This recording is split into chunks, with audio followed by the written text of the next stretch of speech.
قرآن کریم یا احادیث میں وفات مسیح کے اعلان کی چنداں ضرورت نہ تھی، کیونکہ ہمارا روز کا مشاہدہ ہے کہ ہر شخص بچپن، پھر جوانی، پھر بڑھاپے کے بعد موت کے منہ میں چلا جاتا ہے۔ یہ ایسی سنت اللہ ہے جس میں کوئی تبدیلی نہیں، لیکن اللہ تعالیٰ کو علم تھا کہ امام مہدی اور مسیح موعود کا اس لیے انکار ہونا تھا کہ عیسیٰ علیہ السلام زندہ آسمان سے اتریں گے۔ اس لیے جہاں قرآن کریم نے بار بار وفات مسیح کا اعلان کیا، وہاں احادیث میں بھی جا بجا اس کا ذکر ملتا ہے۔ مثلا قرآن کریم میں 2 بار حضرت عیسیٰ علیہ السلام کے لیے لفظ توفی آیا ہے۔ حضور صلی اللہ علیہ وآلہ وسلم نے اس کے معنی وفات کے کیے ہیں۔ اللہ تعالیٰ فرماتا ہے، اے عیسیٰ میں تیری توفی کروں گا۔ اگر حضرت عیسیٰ علیہ السلام فوت نہیں ہوئے تو نبی کریم صلی اللہ علیہ وسلم صحابہ کو توفی کے معنی وفات نہ بتاتے۔ صحیح بخاری میں حضرت ابن عباس نے اس کے معنی وفات کے کیے ہیں۔ دوسری آیت میں حضرت عیسیٰ علیہ السلام فرماتے ہیں، اے اللہ جب تو نے میری توفی کر لی، اس کے بعد میری قوم میں شرک پھیلا۔ نبی کریم صلی اللہ علیہ وسلم نے خود اپنے لیے اسی آیت کو وفات کے معنوں میں استعمال کیا ہے۔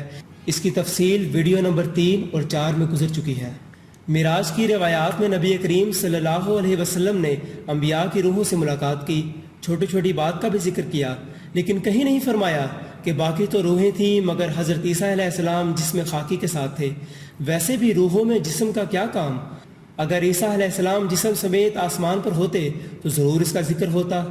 حضرت ابن حزم محلہ میں فرماتے ہیں کہ جنت میں انبیاء کی ارواح ہیں جن سے نبی کریم صلی اللہ علیہ وسلم کی ملاقات ہوئی۔ زاد المعاد میں ابن قیم فرماتے ہیں کہ انبیاء کی ارواح بدنوں کو چھوڑ کر آسمان پر قرار پا گئی جن سے ملاقات ہوئی۔ حضرت عطا گنج بخش واقعہ معراج میں دیگر انبیاء کے ساتھ عیسیٰ علیہ السلام کا نام لے کر فرماتے ہیں کہ لا محالہ یہ ان کی روحیں تھیں۔ صحیح بخاری کی حدیث میں نبی کریم صلی اللہ علیہ وسلم نے حضرت عیسیٰ بن مریم کا حلیہ سرخ رنگ اور گھنگریالے بال بتایا، جبکہ آخری زمانے میں آنے والے مسیح موعود کا حلیہ گندمی رنگ اور سیدھے بال بتایا ہے۔ صاف ظاہر ہے کہ یہ 2 الگ الگ وجود ہیں۔ اگر عیسیٰ علیہ السلام زندہ آسمان پر ہوتے تو انہیں نے آنا تھا، الگ الگ حلیہ نہ بتایا جاتا۔ الجواقیت والجواہر میں یہ حدیث درج ہے کہ اگر موسیٰ و عیسیٰ زندہ ہوتے تو انہیں میری پیروی کے بغیر چارہ نہ تھا۔ یہ روایات مدارج السالکین، تفسیر ابن کثیر، تفسیر بحر المحیط اور شرح مواہب الدنیا وغیرہ میں بھی درج ہے۔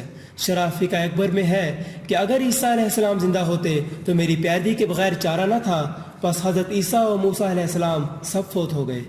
مستدرک امام حاکم کی حدیث ہے کہ اللہ تعالیٰ ہر 100 سال بعد ایک ہوا چلاتا ہے جو سب مومنوں کی روح قبض کر لیتی ہے۔ کنز الایمان میں ہے کہ آج کے دن جو بھی زندہ ہے وہ 100 سال بعد زندہ نہ رہے گا، تو فرض محال اگر عیسیٰ علیہ السلام زندہ بھی ہوتے تو 100 سال میں وفات پا جاتے۔ یہ روایت بعض اور کتب میں بھی درج ہے۔ علامہ واحدی اسباب النزول میں یہ روایت درج فرماتے ہیں کہ جب نجران کی عیسائیوں کا وفد آیا تو دوران گفتگو آپ صلی اللہ علیہ وسلم نے فرمایا، کیا تم نہیں جانتے کہ ہمارا رب حی و قیوم ہے؟ جبکہ عیسیٰ علیہ السلام پر موت آ گئی، عطا علیہ الفنا۔ یہ روایت تفسیر منیر میں بھی آئی ہے۔ پنجابی تفسیر محمد میں لکھا ہے، جو پیو دے نال مشابہ بیٹا ہوندا شک نہ کوئی، بے زندہ رب ہمیش نہ مرسی موت عیسیٰ نو ہوئی۔ حضرت امام غزالی نے یہ حدیث درج فرمائی ہے کہ مرض الموت میں نبی کریم صلی اللہ علیہ وسلم نے فرمایا، مجھے معلوم ہوا ہے کہ تم میری موت سے ڈرتے ہو، کیا مجھ سے پہلے کوئی نبی ہمیشہ زندہ رہا کہ میں بھی زندہ رہ جاؤں؟ شرح مواہب الدنیا میں بھی یہ حدیث درج ہے۔ پس آپ سے پہلے تمام انبیاء وفات پا چکے ہیں۔ احادیث میں حضرت عیسیٰ علیہ السلام کی طویل ہجرت کا بھی ذکر ملتا ہے۔ کنز العمال کی حدیث ہے کہ اللہ نے وحی کی، اے عیسیٰ ایک جگہ سے دوسری جگہ جلدی منتقل ہوتا چلا جا، ایسا نہ ہو کہ دشمن تجھے پہچان لے اور پھر تکلیف پہنچائے۔ پھر لکھا ہے، حضرت عیسیٰ علیہ السلام زمین میں سیاحت کرتے اور جنگل کی سبزیاں اور چشموں کا صاف پانی پیا کرتے۔ اسی طویل ہجرت کی وجہ سے انہیں سیاح نبی یا مسیح کہا جاتا ہے۔ طبرانی کبیر کی مشہور حدیث ہے، مرض الموت میں نبی کریم صلی اللہ علیہ وسلم نے ایک بار حضرت فاطمہ کے کان میں سرگوشی کی تو وہ رونے لگی، پھر سرگوشی کی تو ہنسنے لگی۔ بعد میں حضرت عائشہ کے پوچھنے پر انہوں نے بتایا کہ آپ صلی اللہ علیہ وسلم نے فرمایا تھا، ہر نبی نے اپنے سے پہلے نبی سے نصف عمر پائی۔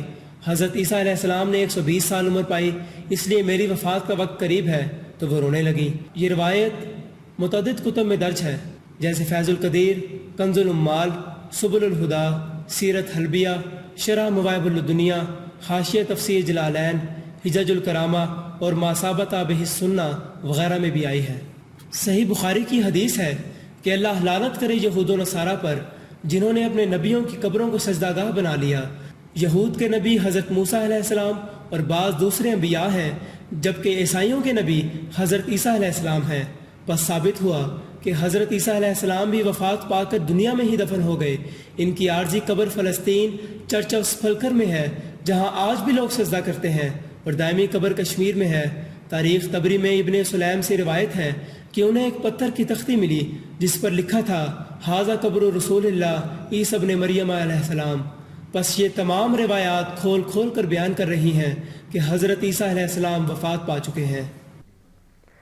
ابن مریم مر گیا حق کی قسم، داخل جنت ہوا وہ محترم۔